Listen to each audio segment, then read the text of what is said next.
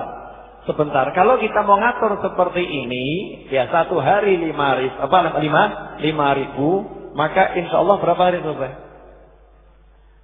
2 hari dapat 10.000. Berarti 14 hari selesai. Setengah bulan selesai dan tidak capek. Cuma nyisakan waktu sabar 15 menit sebelum sholat, 15 menit setelah sholat. Dapat 70.000 kali. Ternyata ringan atau berat? Ringan. Tapi masalahnya kalau urusan ini kita nggak mau mikir. Tidak mau mikir. Tapi kalau kira-kira biar untung banyak mikir nggak? Mikir. Capek mana? Cari duit atau cari surga?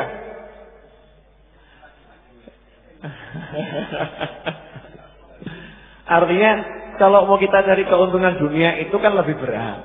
Kalau keuntungan akhirat sangat gampang. Sampai di sini bisa dipahami? Alhamdulillah tidak terasa udah jam 9:30 ya. Nah, sebelum dilanjutkan minumannya kalau udah siap bisa dibagikan. Ini yang bagian-bagikan rupanya hanya dalam ikut ngaji lupa minumannya. Ya termasuk saya ini belum dikasih minuman ini maksudnya. Ya. Hadirin yang dimuliakan Allah Ta'ala.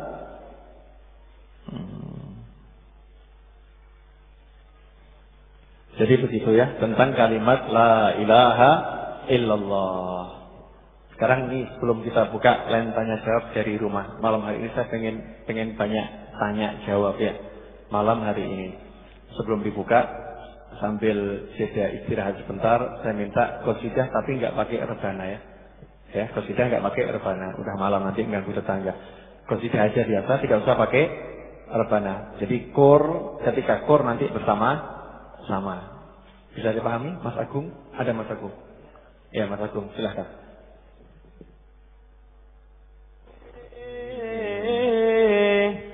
Bin su'ali wa ziyari wa du'ai wa ibtihali syahidun li biftiqari يا تواب تب علينا يا تواب تب علينا وارحمنا يا تواب تب علينا وارحمنا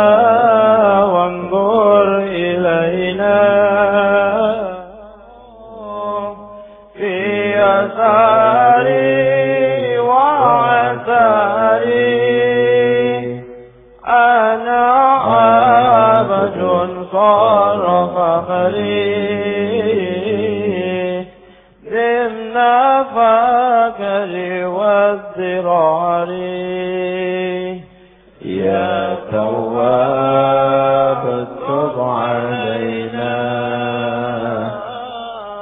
يا تواب تب علينا وارحمنا وانظر إلينا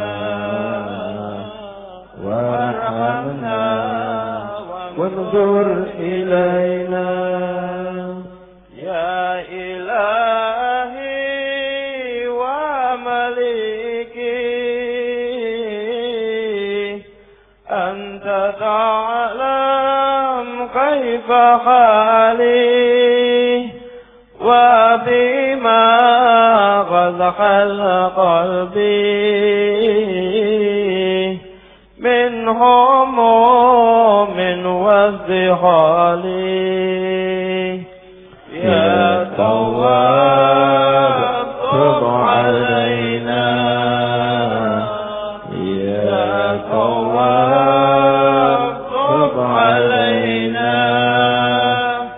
وارحمنا وانظر إلينا وارحمنا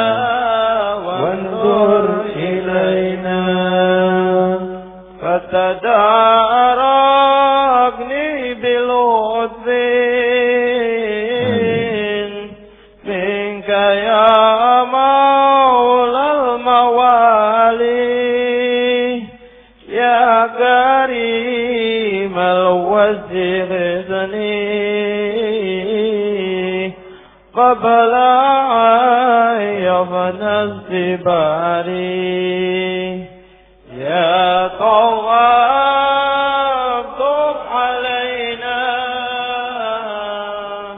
يا طواب طب علينا وارحمنا وانظر إلينا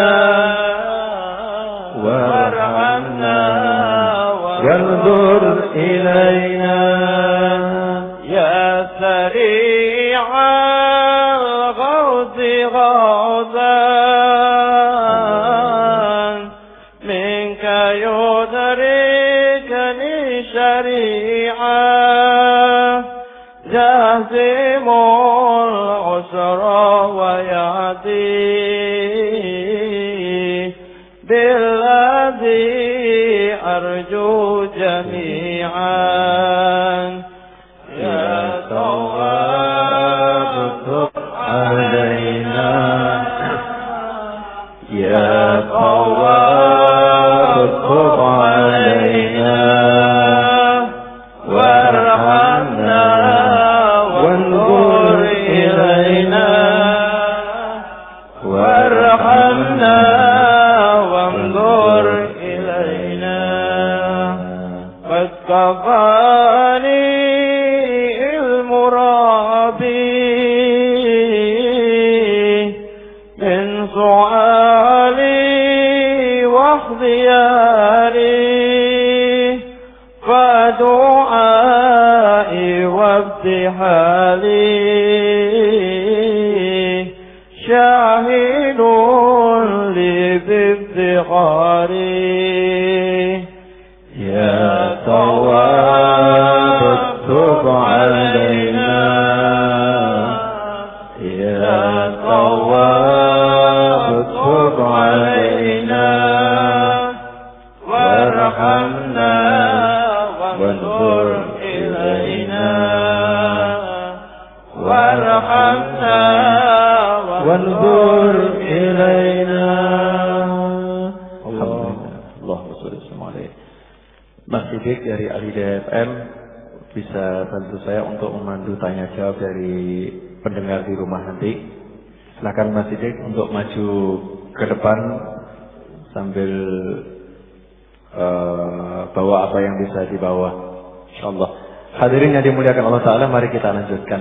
Ini tanya jawab dulu dari apa yang ada di sini ya. Ini ada pertanyaan Jumat yang lalu. Masalah surat Al-Waqi'ah. Ya, surat Al-Waqi'ah. Surat Al-Waqi'ah itu kan surat tentang kiamat. Tapi kita masih ingat ketika sahabat yaitu Sayyidina Abdullah bin Mas'ud radhiyallahu taala anhu sakit. Kemudian dijenguk oleh Khalifah Utsman bin Affan radhiyallahu taala anhu.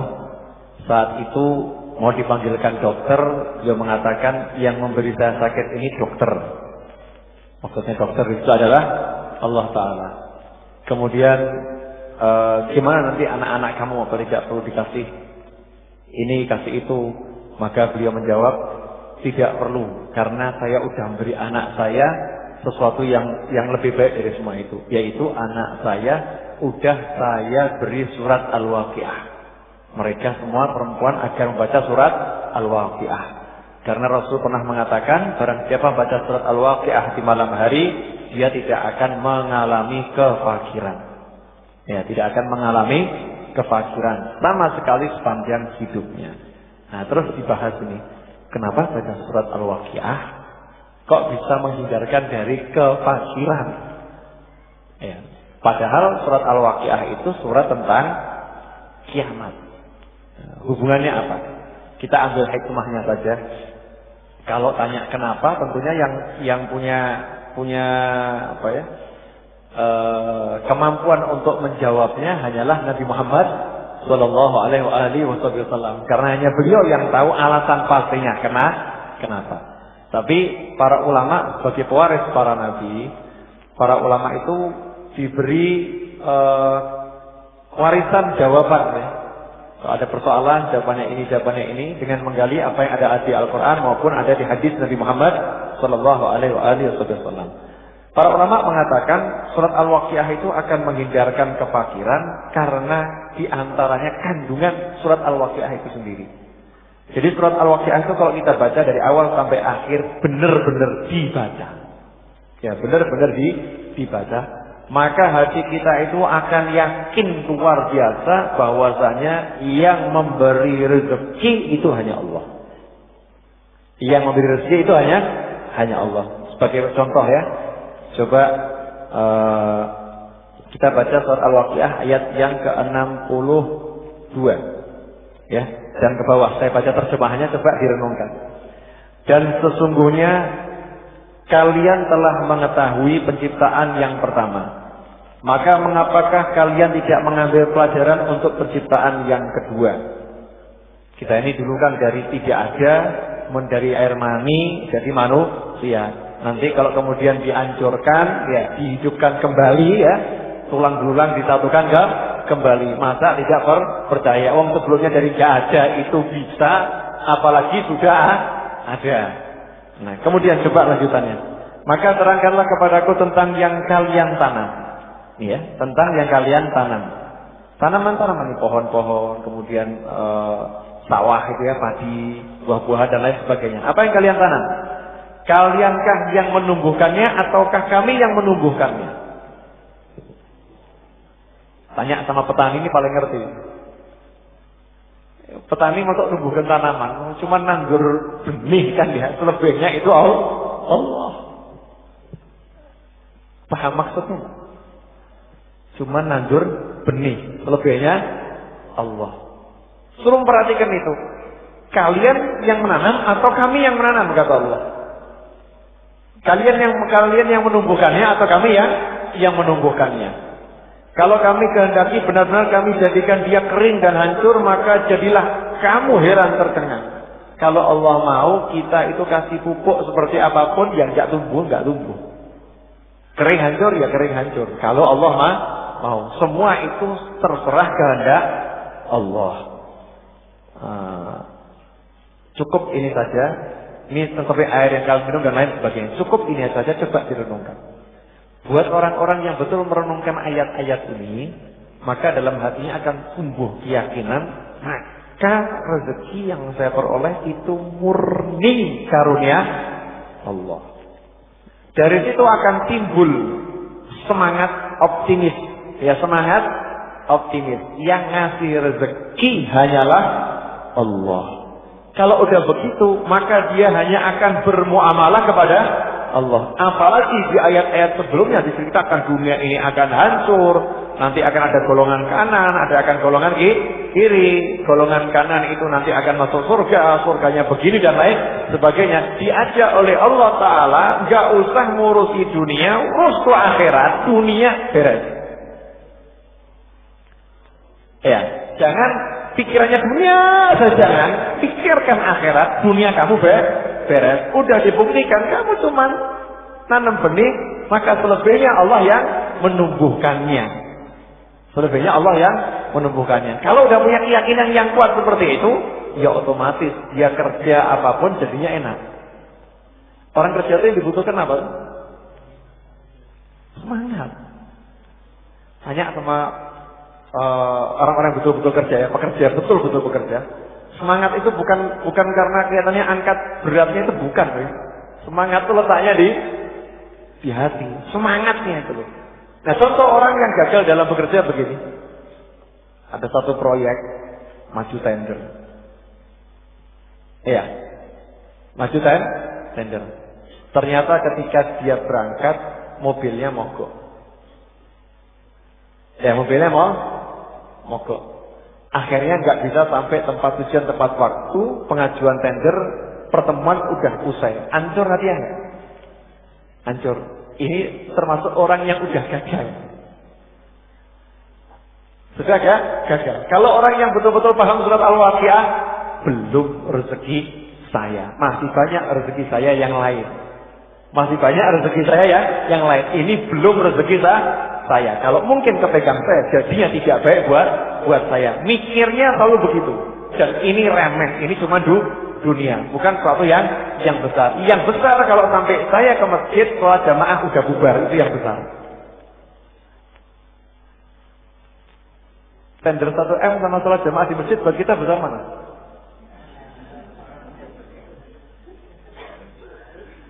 Ya kan kita ini pikirannya duit tok gitu kan ya. Akhiratnya mana? Allahnya mana ya? Jadi ngadep Allah sama ngadep fulus itu enak ngadep fulus buat kita. Gitu kan maksudnya? Makanya mulai malam ini kita rubah ya. Kita latih menghadap Allah itu segalanya.